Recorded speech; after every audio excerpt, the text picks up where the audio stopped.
welcome back to Working with Rich and Famous podcast. Hope you're well, hope you've all had a good week. Enjoying the scorching sun at the minute. It may be crap weather by the time this gets released, but at the minute it's sort of like heat wave 35 degrees, which is amazing. But I hope you're all well. Looking forward to this week's podcast, because this week we have got the lovely Hannah on. And as I say every week, it's true, you've got a very different sort of background to anyone we've had before. And what's interesting about Hannah's story is she hasn't come through the hospitality route at all. She's literally jumped straight from a corporate career in HR straight into managing, a estate manager, PA job over in Mallorca. So I think people are going to be really interested to hear how and why you did that. And doing that for 5 years over in Mallorca, and now she actually works as a virtual PA with a handful of clients, supporting different families with various things as and when it's needed. So lots to talk about. Really excited to get stuck in. So Hannah, how are you? Yeah, I'm good. How are you? Yeah, good, thank you. Thanks for coming on. No worries. Thank you for having me. How's sunny Mallorca? It's super sunny at the minute, and I'm literally like hiding in the shade at the moment, like most Spaniards do. You know, when you first move here, you want to go out in the sun all the time, but now we're like living in caves with all the shutters shut, trying to keep away from the sun until a bit later. So, where in Mallorca are you? I'm in a place called Alaro, which is sort of the middle of the island. Okay. 40 minutes to the closest beach. Which is probably nice. It's probably a little bit more local than touristy. Yeah, totally. It's a real local village. There are a lot of foreigners in the village, but still very traditional as well. So it's really nice. We're in the mountains, so literally outside my house. 5 minutes up the road and I'm walking in the hills and Absolute dream, lovely. Well, let's start at the beginning then. So as I sort of said before, you are one of the lucky ones really that just literally jumped from one career into another without having to work your way up or do any specific training or whatever. So that's really cool, and I think really exciting, I think, for people to sort of hear about. So tell us what you were doing before and what happened to get you to a point where you wanted to have such a drastic change. So before, when I was in England, I was living in Bristol and I was working in an HR department. So, and before that, I'd worked sort of corporate financial services roles for many, many years. I got into HR, started as an HR administrator, and then did some training qualifications, and then moved up and were promoted to an advisory role. And actually, I absolutely love the career. I love HR. I loved working at the company I was working for. So it definitely wasn't a change because I was unhappy. But I always had a dream of moving and living in Spain. I had actually moved to mainland Spain, probably now about, 8 or 9 years ago. And I moved to mainland Spain and tried to do the move over there nine years or so ago. Couldn't find the work, spent all my savings, and then came back to England with my tail between my legs and like, that didn't work. Right, I'm going to save up and try again at some point. And then I fell into HR, but then I loved it and it was kind of a career. So it was quite tricky because I loved my job, but I also still had this real want to go to Spain, and I had this draw. But obviously knowing that my HR qualifications and knowledge is not transferable at all to Spain because it's Spanish employment law versus English employment law. So it's literally not a transferable skill in that sense. And so, yeah, it was quite a tricky decision. But I guess I was led with my heart rather than my head because, I was giving up a good job to then not be able to do that anymore and have to find something new. But yeah, I decided to go for it again, and I'd been here on my honeymoon years before that. Fell in love with the island, met some friends, met some people, and they were saying, "Oh, you'll do great over here. There's a lot of opportunity for foreigners, so just give it a go." So yeah, that is why I decided. There you are. And could you speak Spanish? Yes, I could speak a bit of Spanish. I'd studied it in school many moons ago, and then I'd also done a few sort of intensive courses. So I had basics to be able to well, probably what I thought at the time to get by. Actually, probably not. Very, very basic. But anyway, I still did it. Well, you know what? Hats off for going again. It just goes to show, doesn't it? You don't need to give up just because it didn't work out first time round. So first time round, when you went to mainland Spain, were you attempting to get into the private sector then, or were you looking for? Did you know much about the private sector then? No, I didn't. And this was, gosh, so many years before. So when I moved there, I moved initially to Barcelona, and studied Spanish in a school for like a month. It was like an intensive course, and then moved down to southern Spain, because it was way cheaper to live. So it was sort of the savings would go further. And I had this bright idea that I could teach English as a foreign language, and I thought, I'll do that. And I'd done some training as well, and I'd studied education years before that. So I thought, yeah, I'll do that. But I moved somewhere really rural, thinking I don't want to live near any expats. I want to do this, really proper and be really Spanish. But, in naivety, it was kind of the wrong shout, because I isolated myself totally because I didn't speak fluent Spanish. So I didn't integrate with the locals. So it was kind of in hindsight, obviously now it's a good thing. It didn't quite work out. And then I moved back to Barcelona because there was a bit more opportunity. But by then, wasn't finding quite the right thing. I was looking at sort of sales roles, but nothing that I really enjoyed. So I thought, no, I'll come home. Yeah, well, that's fair enough. And then, so you'd made your decision probably 5-6 years ago now. Told everyone I'm off again. Had another leaving party. And well, at least you had like a location of where you wanted to go this time. So at least you're sort of going for the location, then sort of find the job. So you arrive in Mallorca, same as before, without anything lined up. Yeah. And then how did you fall into the job that you've had? So when I first moved to Mallorca, and everybody says, in terms of expats, when you move to a new place, you kind of have to be prepared to just do anything. Yeah. Just be up for working and grafting, and not being like, I'm better than this, or I'm an HR professional, whatever. It's like it's totally out the window. So you've just got to kind of get stuck in. So I was even picking up like cleaning work, doing little bits and bobs, and I met a lady in a hotel that I was going to at the weekends, which was like the other side of the island. It was about an hour's drive for like 3 hours work at the weekend. But anyway, I went there and I met her, and then from her, she used to work on yachts. She was a chef for yachts, and her partner worked in security for yachts, so head of security or something. So she sort of was telling me about this industry, and one idea was, why don't you get a job on boats?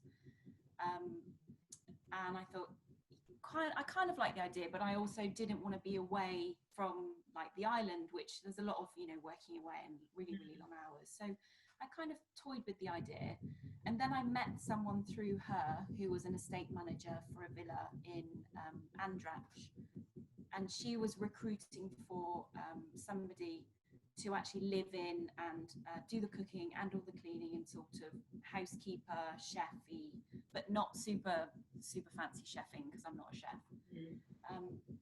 So that was like my first taster to it.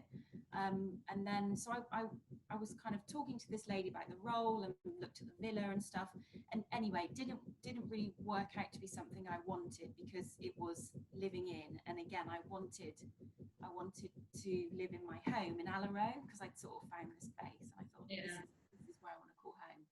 So I turned that opportunity down, but then my mind was sort of open to, there are roles like this that I might be able to do. And so the role that I found was just through somebody in the village who was my predecessor. She resigned after about 4 or 5 years working for this family, and so she was recruiting for her replacement.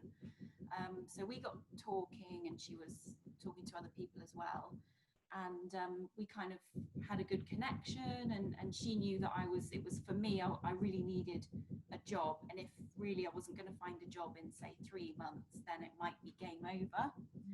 So she was like, I'm really really inspired by your story, and like I really want to kind of really help you get into this job.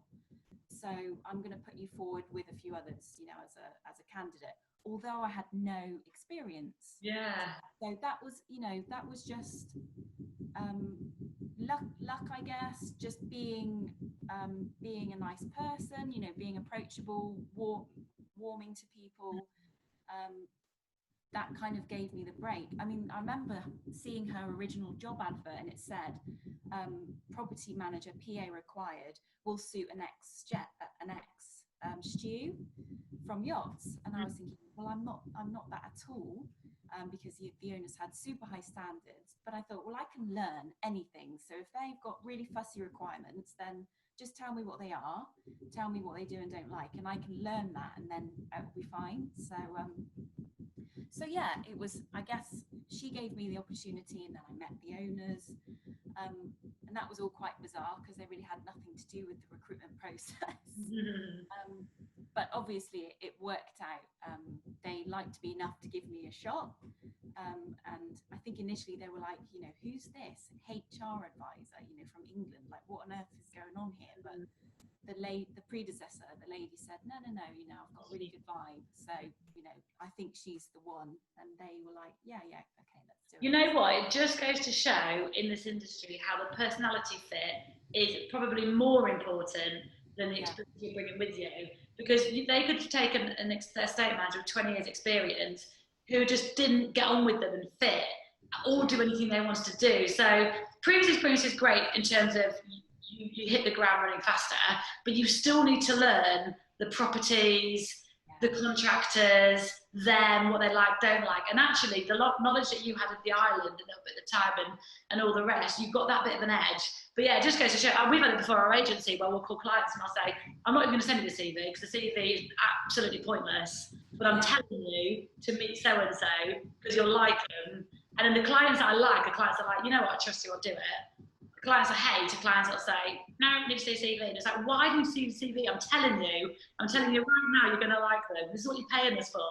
Yeah, totally. And that's like the ultimate employer, you know, for me, seeking employment is someone who isn't going to look at my CV.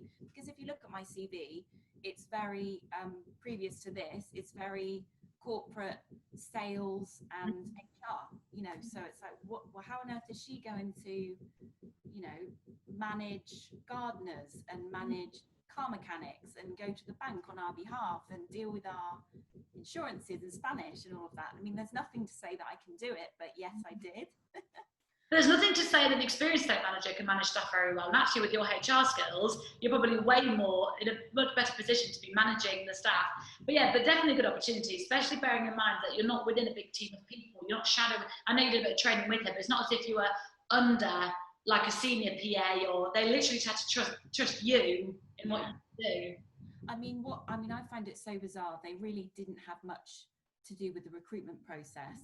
And by the time I got the job, I'd been offered another job, and I was saying, you know, if I don't hear back, I'm going to take this other job, because it was a job in the city, you know, and English was okay, and it was like an admin type role. And I was like, this is perfect, you know, 5 days a week, full-time job. So I sort of put the pressure on, you know, in a nice way, but I said, I really need to know, because I'm going to take this other job. And so anyway, so that rushed the decision, I think. But what was bizarre is, you know, I started, they didn't even know my surname. And like on week sort of 1, I was going to the solicitor with the owner and getting power of attorney on his bank account signed over to me. And he didn't even know my surname until my passport was presented. And it's so bizarre, because obviously I'm super trustworthy, and it's like, but I know that, but they didn't even know my surname. Yeah. So really bizarre. And also because, you know, it can be, they can be quite mistrustful of people, you know, because people can take advantage of, you know, people with wealth. So he was actually quite mistrustful of a lot of people, and that was why it was, to me, was bizarre, thinking, I'm getting power of attorney on your bank account over here. Fair enough, it wasn't full of money, you know, but it was enough for the villa. But even know. I mean, I wouldn't do that to someone I didn't know. I wouldn't give that away. So it was just really, really weird. Really mad. And so then, so you've got this job, which is great. You started this job, so you were there for 5 years. Yeah. What were your responsibilities? Yeah. Well, so what was the job itself? What were you doing? So it was pretty much, and it was just me really. I brought in cleaners when I needed them, but I also just got stuck in myself, you know, if it warranted, you know, if it wasn't like a huge rental turnover piece. And so it was really, I was just looking after his whole life in Mallorca, basically. So the PA side of it, anything that related to his life here, because he is in England. So this was like their holiday home. So things like money, insurances, the cars, making sure they all have their ITV, which is the Spanish version of the MOT. And then, you know, the bills, making sure the bills are paid, making sure we have gas oil for the heating. Then the gardener, there was a huge amount of land on the property, and it was beautifully landscaped gardens. So we had a full-time gardener, sometimes two in the summer. So managing the gardener, and yeah, like anything that could crop up. They also have 2 dogs, so looking after the dogs, making sure, you know, the dog care, taking the dogs to the vet, making sure all the vaccinations are up to date. So it's anything really that like we have to look after ourselves in normal life. I guess I picked up everything that related to anything over here. So that was like the PA side, and then the property management was just obviously maintaining the property. We also rented the house out to high-end, you know, holiday rental agencies. So we'd have a handful of clients over the year coming to visit then. So I would be, you know, the person to welcome them, and almost concierge services for the guests if they needed anything. Then I would offer my services out to them if they wanted it. Well, like chefing, cooking and stuff. Yeah, so if they wanted a chef, I'd bring a chef in. Or if they wanted day trips, or, you know, recommendations or taxis, picking them up from the airport and things like that. So just anything to make their holiday, you know, just yeah. And so how often did the principal and his wife come out? How often were they out? They would probably in the warmer months. It could sometimes be every other weekend for like long weekends. Then in the summer, sort of July and August, for the whole of July and August, the owner's wife would come, and then he would make visits back and forth each week, going to work, and then they would sort of have a holiday for 2 weeks, say, together. And then friends would come over. So when they had friends in residence, I would also do the breakfast. I mean, I'm not a chef by any means, but I can put some food together. So I used to just do a simple continental thing, look after their friends. So every other weekend, I would say. And then in the winter, she would go to Switzerland skiing for the whole period. And then he would come generally on his own, actually, most weekends. So it was kind of turning the house. He would visit and then turn the house around as soon as he's gone, get it back ready for his next visit. And he really liked his privacy. So when he was in, say, at the weekends on his own, really, you know, it didn't really need much fuss. I had the weekends off, and he was just like, yep, I'll just see you on Monday, you know, and he just look after himself. So lucky in terms of the clients I had. Yeah, lovely. And it was just the one property you looked after, wasn't it? Yeah, just the one. Yeah. Sounds like idyllic, like literally, like for me it'd be south of France. If I'm in south of France and just had a property that was used by the owners and rented out every now and then, and you're just responsible for it, and you didn't live at the property, you lived out, didn't you? Yeah, lived out. Yeah. Yeah, lovely. And so what? You're obviously there for quite a long time. What kept it? Like, what part of this sort of sector is it that you're loving? I think for this specific role, actually, I mean, there were a lot of difficulties, and it was a difficult role in terms of, you know, the expectations and the level of what needed to be done was very, very high. So it wasn't kind of all roses, but there was definite balance, because where I found it super intense and almost where life has to be perfection, you know, kind of in that sense.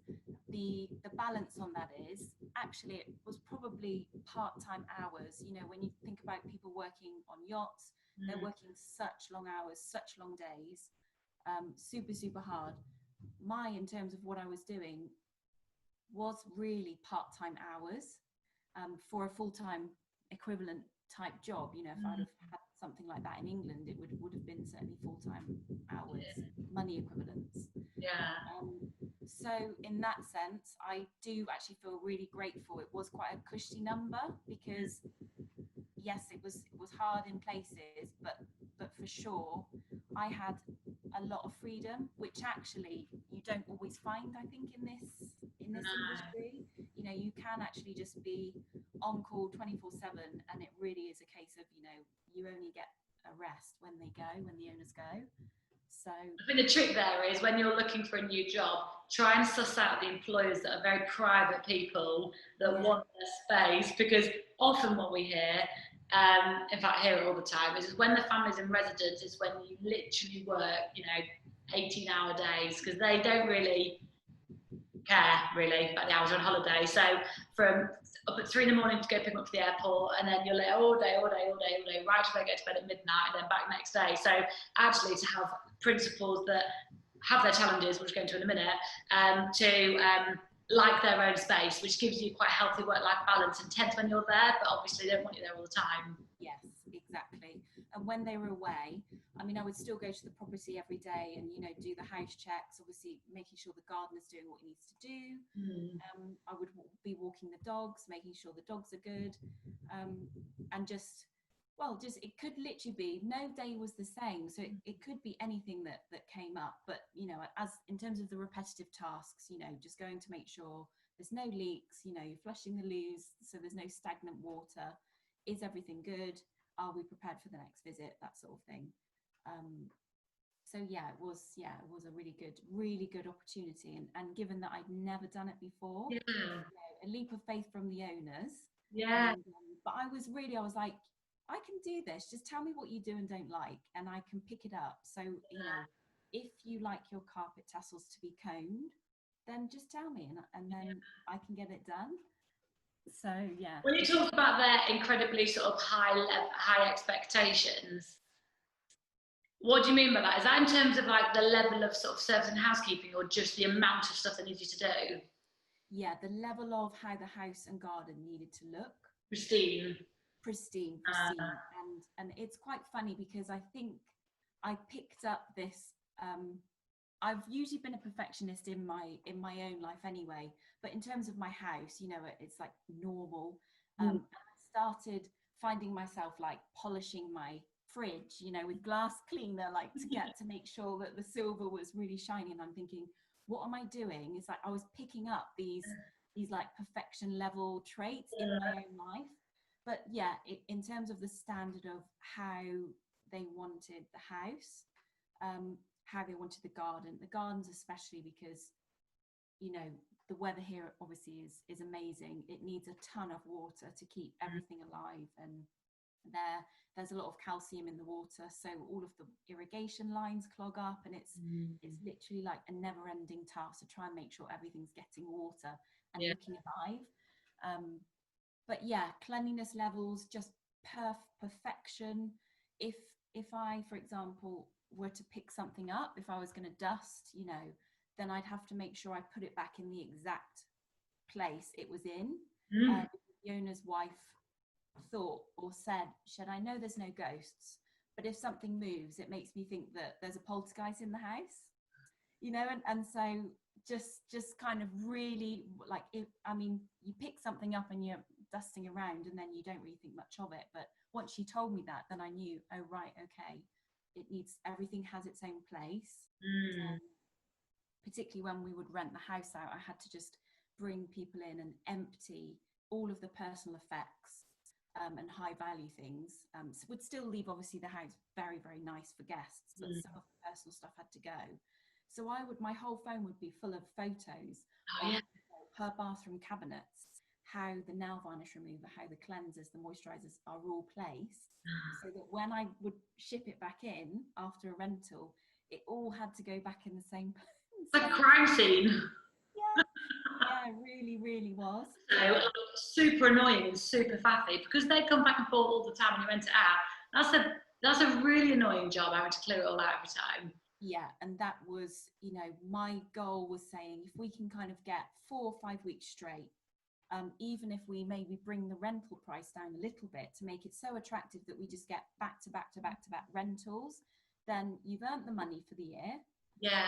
Then, there's no changing in and out. I used to bring in probably about 5 people. The gardener would help me. And then our old gardener who left, they were brothers, so he would come in and help. There would just be a team of us, lifting all the personal effects out. All the wardrobes had to be empty. Wardrobes?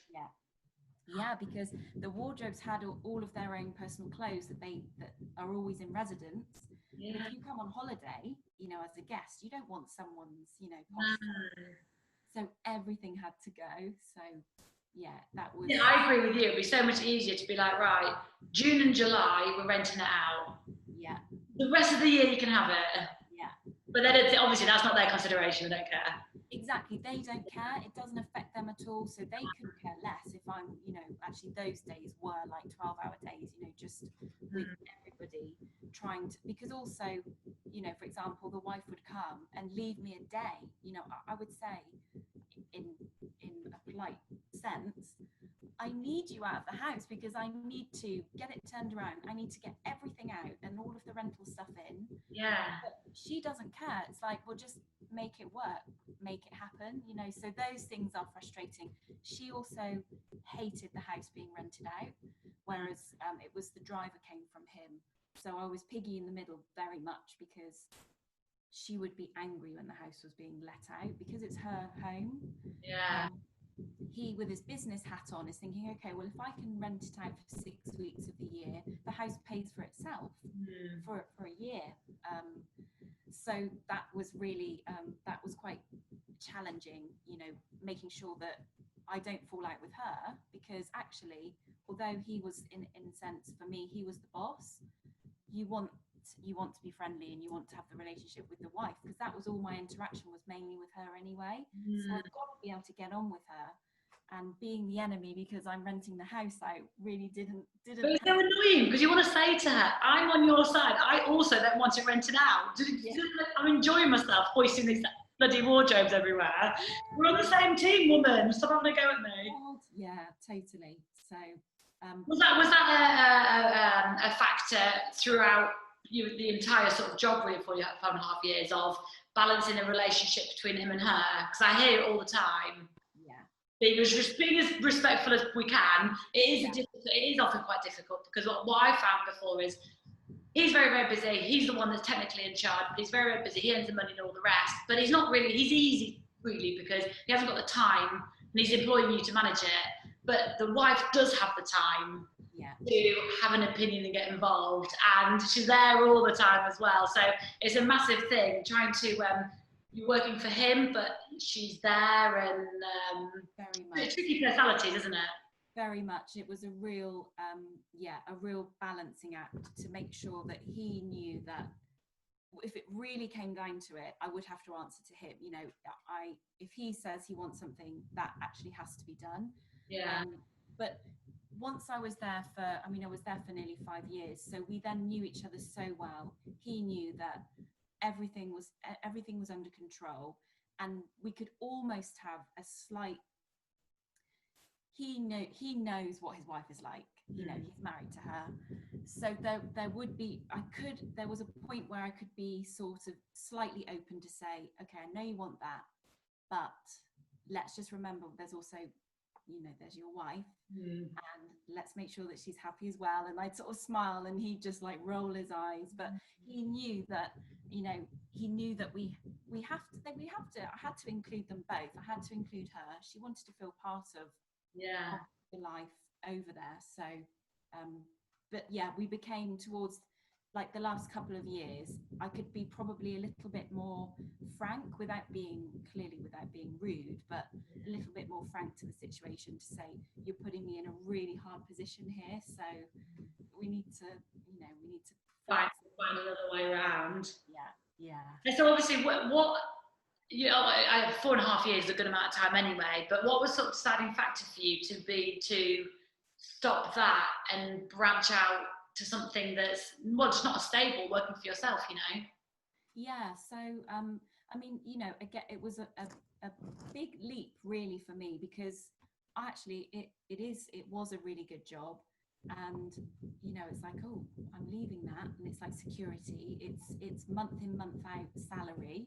It also was an all year round job, and a lot of these type of roles, for particularly people with holiday homes, are seasonal.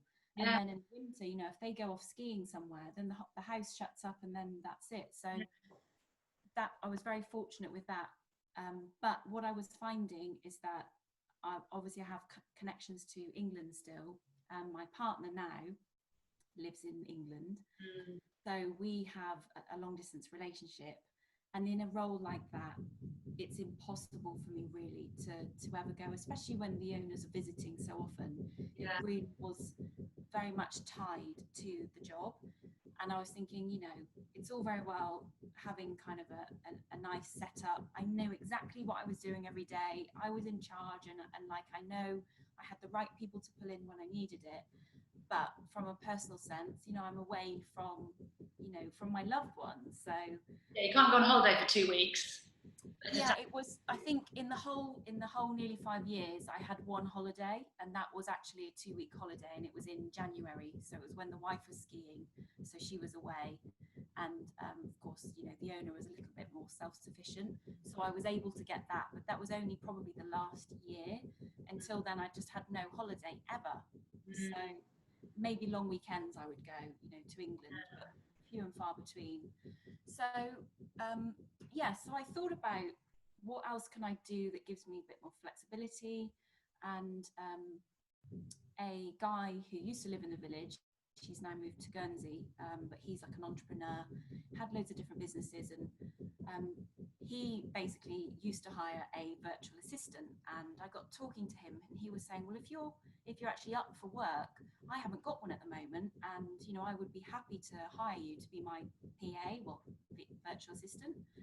So I was like, oh, and that kind of just fell into my lap. So probably naivety and thinking, oh well, I found him quite easy. So and that was just a chat. So I'm just going to fill my day. I'm just going to get 1 million clients. Everybody will want it. Yeah, I'm going to get a few more people. I just maybe get a family, with a estate or something, or I'll get an entrepreneur, a couple more people, and then I'll be working full time. And I'll be my own boss. I can work from Bristol. I can work anywhere in the world with my laptop. So that was why I did it. And also the job, that type of job that I was doing, I definitely think has a shelf life. Yeah. So I wanted to go before I got to the point where I was almost, internally rolling my eyes at these silly requests. Yeah. They're not silly, that's what they want. And I think you have to be the right temperament to accept that these strange demands, that's what you're getting paid for. So I didn't ever want to get to the point where I was getting almost sick of this level of perfection. I thought, yes, it's fair enough, if that's what they want, then that's what they want. So, and I wanted to go before I got to that point where I was getting really fed up. Yeah. So it felt like the right time anyway to make the change. Well, I think sort of like that, nearly 5 years, a good stint in a role that didn't change a huge amount. So I think people that do 20 years with the family, I think it's possible to do such a long stint because the family has changed so much. They've had no kids, baby, great, and like the family like home environment is like just forever changing. So it provides all those different like opportunities, and it's so exciting, and the role definitely changed within it. And I think that's why people have 20-year careers with the same family, because it's not the same role for 20 years. But with your role, it probably has been very much the same role because it's them there, and there's not been a huge shift in the way the home's run or your job. So 5 years in the exact same role in the home is a long time.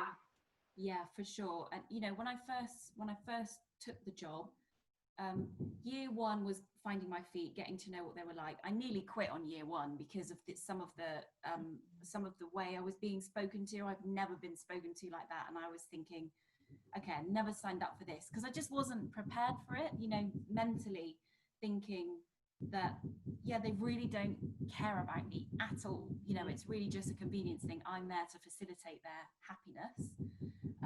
So year one was tricky, and I nearly resigned. And I was like, no, I can do this. Let's just grow some thick skin, you know. And I then through the experience of dealing with them, realizing actually sometimes when the wife is very angry about something, it's actually not me at all. Especially the background in HR as well, like you're thinking to yourself, pretty sure most of this is illegal, and if I had an HR team to go to, I would. But equally, I think when the wife or an individual being difficult, just think to yourself, at least I can leave, at least I'm not married to it. That's what I was thinking. I mean, I was actually doing YouTube videos, listening to this Buddha chap, some Australian guy who does like YouTube videos on Buddhism. And he's like really, really humorous. He's, you know, a full-blown Buddhist monk, but he was doing quite kind of upbeat and almost funny like podcasts and stuff. And so I was listening to some of his, you know, about dealing with tricky people. And he said like about thinking about dealing with tricky people. One thing, if you can have in your mind, to just be like, see it as sort of funny, and almost you can feel sorry for someone if they're not being very nice. Yeah. Well, I've got to have 5 hours with you, but you've got 24 hours with you, and you can't get away from yourself. And I just thought, oh my God, like that was like a real like light bulb moment, thinking, gosh, you know, I can actually, like you say, I don't live here. I can just leave when. But you're stuck with this attitude, or you're stuck with this unhappiness. That may or may not. Which, to be fair, probably doesn't help their temper because they're like, I'm such a horrible person. Oh my God, it makes me even more horrible. I can't bear it. But no, I do. When I sort of like, well, you see what time, there's just ways you can treat people. There's other ways you can treat people. And surely, if you're one of those kind of people that likes treating people like crap, it can't give you a happy day. Like, you can't go to bed at night thinking, I've had the most loveliest day, bearing in mind you've screamed at everybody in your face. Like, it's not me for sure. And like the guy said, it's totally true. Like, you may as well just feel sorry for them and just carry on your happy ways, you know? Yeah, and just get a thick skin. And I definitely got a thick skin, definitely, from this role. So that's really helped.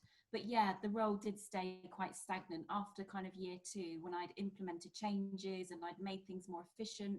I saved, you know, I started looking at spending, creating reports, analysing actually what did we spend last year, and categorising them. So where did we spend the most of our money? You know, one thing was dog food. The dog food was being bought locally in a little sort of shop down outside of the village. Well, it's much cheaper to buy it online and get it delivered, you know, if you buy a large quantity. So that, like, I literally halved the dog food bill, like, just the moment I started doing that. So, you know, putting in improvements and things, how we can streamline and, you know, save money, of course, which I always think is important if it can be done without letting anything slip. Yeah, of course. But once all that was done, and then brought in the rentals, and then sort of changed that whole piece, how it was done, but then it was then quite stagnant. And so it's just, like I say, I knew exactly what I was doing. I knew who I needed to bring in, when, and yeah, I guess I wasn't really being challenged anymore either. Yeah. So yeah, just the right time. For sure. Yeah, and it's an exciting new chapter for you. So you've got a client that you do a lot of work for at the minute, which is great. But you, as a lot of virtual PAs, have the capacity to have, you know, a handful of clients. So that you're in a real nice position now. So, because if anyone's listening or if anyone knows of anybody, and we'll obviously link back to you when we put this out, you're available for anything ad hoc, short term, longer term, and just provide that remote support in any sort of aspect. And even I've had it before with families where they have a full-time PA. So you'd think they would never need you, but that full-time PA might go on maternity leave, might go on holiday, there may be a massive event coming up that they need extra support for, the family situation might change where they don't need a second PA, but they need like a PA in a bit. and then they can outsource just one element, like one travel, whatever.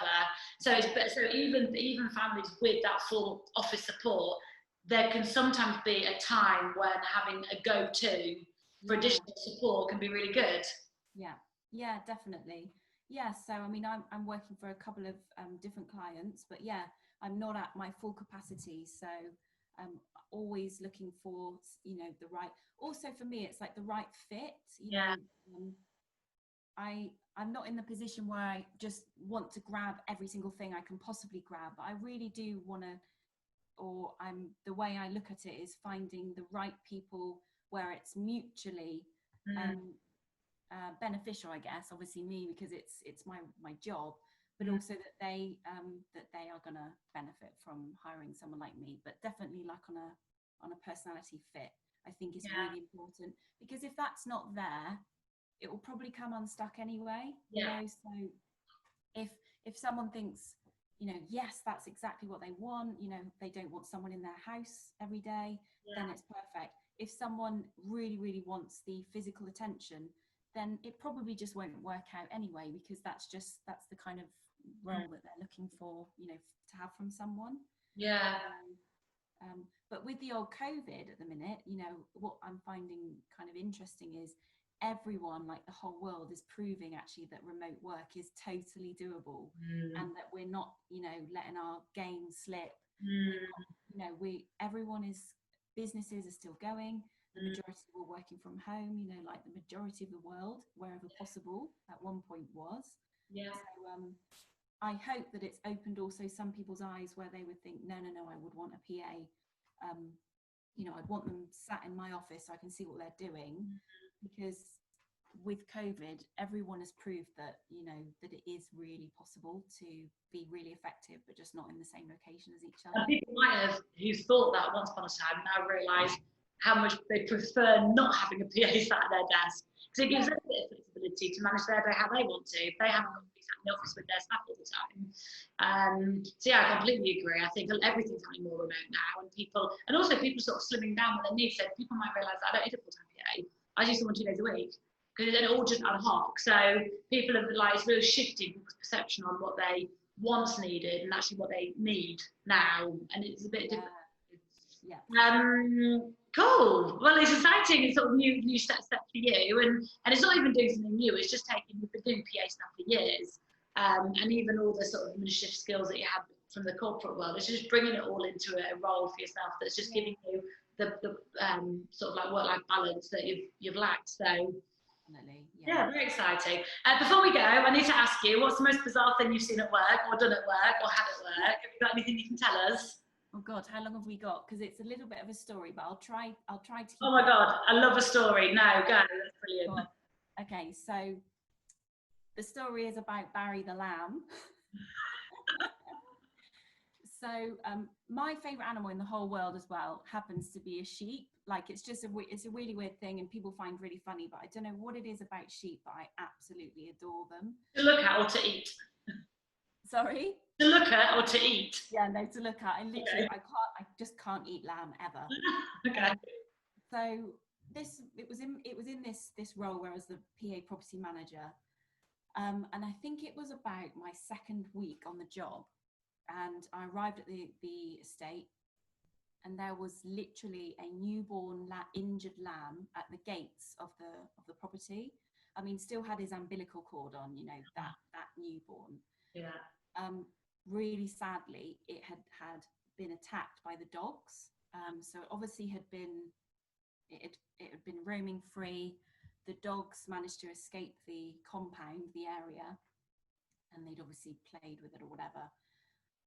So I arrived, and literally there's this lamb on the driveway, and I'm like, oh my god, like week 2 of this job, what on earth am I going to do? So I called the owner and I said what had happened. I said, the dogs have obviously found the lamb. Somehow they've attacked it and probably brought it home. I need to get this lamb to a vet, and he was like, absolutely fine. He'll pay all the vet bills. Just do what you've got to do. So I picked this lamb up, obviously, I didn't really have any contacts then either, really, in Mallorca. So I'm thinking, well, vets, look after our domestic pets, but not farmyard animals.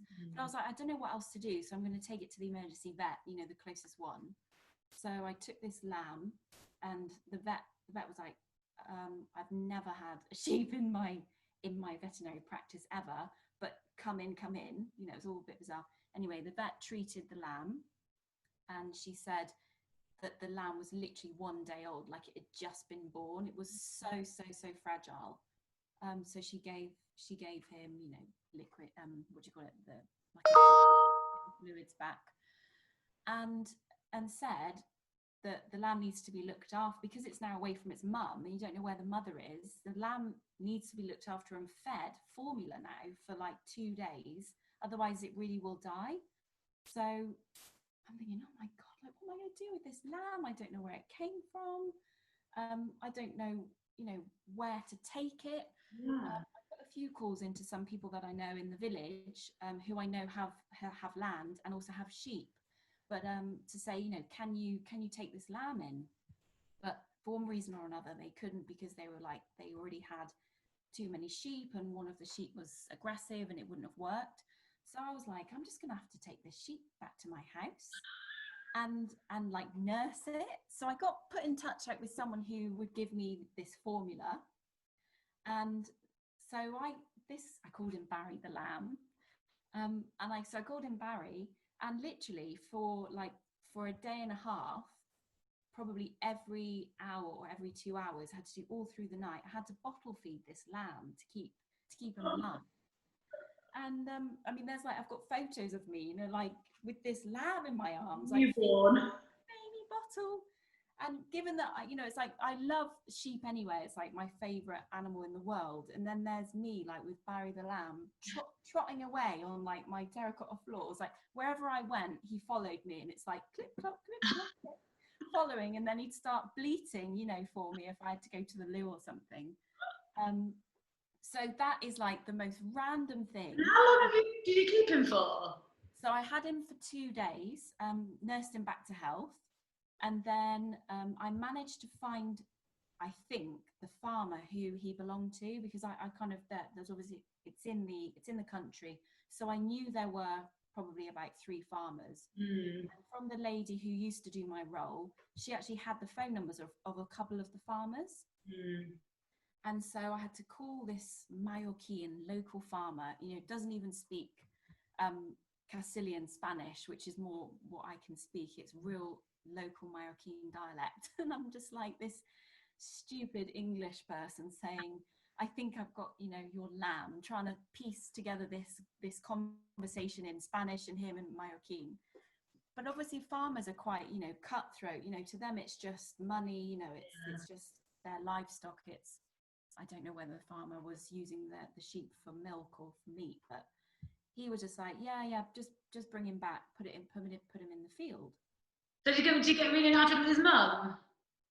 Well, this is the thing. I don't know how it ended, and so I was really traumatized that I had to give back Barry, I just dump him in a field, and a field that had no other sheep in, but the farmer was like, yeah, you've got to give him back. And I had everybody else saying to me, you can't keep him. He doesn't belong to you as well. And the farmer says he wants him back. And probably, I don't think I've ever been so heartbroken as the day I had to drive to this field. And the moment the lamb was taken away from me, it would cry and cry and cry like they would, the mummy sheep. So my ex-husband at the time, he came with me, and he pulled Barry away from me. Yeah. I was like in tears. I was literally like, I can't do this. And he was like, right, I've got to take him away. I've got to put him in the field. He has to go. And so we had to just leave him in this field. I was crying my eyes out and just on the way home. And I was literally upset for about a week, really, really upset, really kind of on the verge of tears all the time. Oh. Now you speak better Spanish, or you should try it. Well, it's too much time's passed now, because you would have felt better knowing that he'd been reunited with his mum. You know what, the biggest story, I was expecting and here's Barry. And Barry's head would pop up and you've had him in your living room for 5 years. And I mean, I went the very next day. Every day I went to work, I went past a field and he just wasn't there, because I thought, oh, you know, I'll see him the next day and then I'll say hello. And but that just totally sums up like a job like you know, a job like what I was doing. Yeah. You have to do anything, and because, you know, the owner wasn't there, it's like, well, who else is going to take care of it? Yeah. Nobody else is going to fix this situation. So I was like, okay, I guess Barry's coming to stay then. Because doing night feeds with your own baby is like one thing, but like someone else's baby, not in a million years, and a lamb. God, Brilliant. Oh my God. I love that. Poor boy. Oh, well, I can't believe how long we've been talking for. I always say, let's try to do half an hour episodes, and they never are about an hour, but that's fine. Just to wrap up, I've got a really few quick fire questions. I started my 2 new features last week, so I can't quit already. I'm going to ask everybody what the most bizarre thing they have seen at work, and Barry the Lab is up there. And just a really few quick fire questions just to finish up. They're not difficult at all. You've done desk job, you've done non-desk desk job. Do you prefer a desk office job or a non-desk office job? Oh, that's really hard. I'm kind of quite geeky. I love admin. So I love the desk part of a job like what I was doing. I love getting everything organised. Oh, God. So maybe just that desk job. With your position, I know you lived up, but do you prefer living in or living out? If you were to pick one. Living out for sure. I wouldn't want to. Yeah, I want my own space. Yeah, fair. Would you rather spend a day cooking or would you spend a day cleaning? Cleaning. Would you? Totally. Do you find it easier looking after the family when they're residents or rental guests? Rental guests. Who did you find easier, the husband or the wife? The husband. To be fair, he likes his privacy, so that goes hand in hand with that, doesn't it? Yeah. Only a couple more. So you've obviously employed a lot of staff in the past and had garden and stuff in the home. What's your biggest turn off in a member of staff? What's your biggest bugbear? Bad attitude. Good, yeah, agreed. I think a lot of people have been saying that. Did any of you were recruited staff much? Yeah, I think you brought staff in a bit in the home, but if you were recruiting staff, what do you look at in the CV? If you were as a property manager, if you had to get a chef or something. Do you know, it's funny because I had to recruit for my replacement. Again, they didn't have any part of it. It's funny because I was then looking at all these CVs that were coming in that you know my predecessor would have been looking at. And I'm thinking now, had I have seen my own CV, I probably she can't do it. What is she think? What's she playing at? Nothing from this experience, then. Yeah. You've learned nothing from this experience. Yeah. But now it's like you know, give someone a shot. For me, do you know what? When I advertised the role, I put quite specific criteria. So I thought anyone who doesn't read what I'm asking for is an instant no, because attention to detail is massive. So if I've said, please do a covering letter, and you just lazily send me your CV, then they're gone. Like totally it's gone. Because I mean, I know for myself, doing the covering letter and stuff is hard. And it's like, you know, it takes work and effort. So for me, I said I wanted a covering letter to say, you know, and I gave a couple of specific examples that I know would have been important to them. And again, if they just didn't answer it, it's like, you know, if you can't be bothered to take the time to actually really think about this, then you're not right for the role.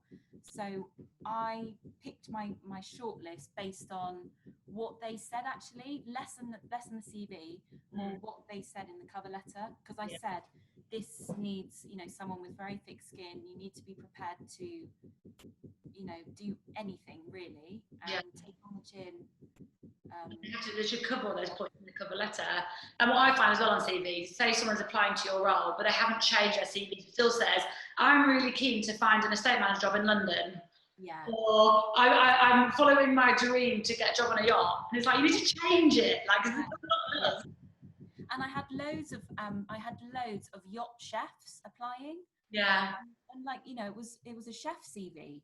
And just bomb. I mean, I had so many, obviously, because it sounds like the dream role, really. So I did have everyone interested, but you know, not to say that a chef can't do it, because of course, because I was able to do it and I had none of that background. But at least take the time to say, yeah, I'm a chef, but do you know what? I can get involved with this, and I can help. Yeah. So yeah, and then personality and attitude. So I shortlisted a few people, and straight away, you know, you can see the annoying ones a mile off. Like not to sound mean, but just a real clash. Yeah. So it had to be someone with the right temperament, to be able to deal and not have a big ego, and be able to kind of just do the job. Yeah. Gracefully, you know, and respectfully. And yeah, the ego just goes out the window. For sure. And then finally, I've only just thought of this. Who do you miss more, your ex-husband or Barry? Oh, Barry, totally. Bring Barry back! Bring Barry back! Totally, yeah. Hashtag bring Barry back. Hashtag bring Barry back. Sounds like ex-husband. Oh my God, it's the lamb all the way home. Well, look, I could talk to you forever. There's still loads I could talk to you about, but I'm going to have to wrap this up. But it's been so lovely talking to you. And when we put this out, we'll put a link to your LinkedIn on here. So anybody that's listening that would like to reach out for any advice, or if they're interested or have any questions, and especially if they've got any need for your services at all, then obviously they can come straight to you. Yeah, fab. And yeah, even like you say, advice, if anyone thinks they want to get into it and they want to pick my brains, you know, I'm totally happy to help, because I definitely wasn't an expert in this field, but just picked things up, and as long as I think you're willing to learn, then it's totally doable. So I'm happy to support people as well if they just want a little bit of little tips or whatever, you know. Yeah, cool. Well, thank you very much, and thanks very much for listening. As I say every week, if you can come and subscribe to us on Spotify and YouTube, that'd be great. Listening every Wednesday to our new episodes. If you want to be a guest, please come email me at Philippa@Silverswan Recruitment. And then again, if we can help with your staffing or your job hunt, you can come find us at Silverswan Recruitment. So that's it for now, and I'll see you all next week. Cheers.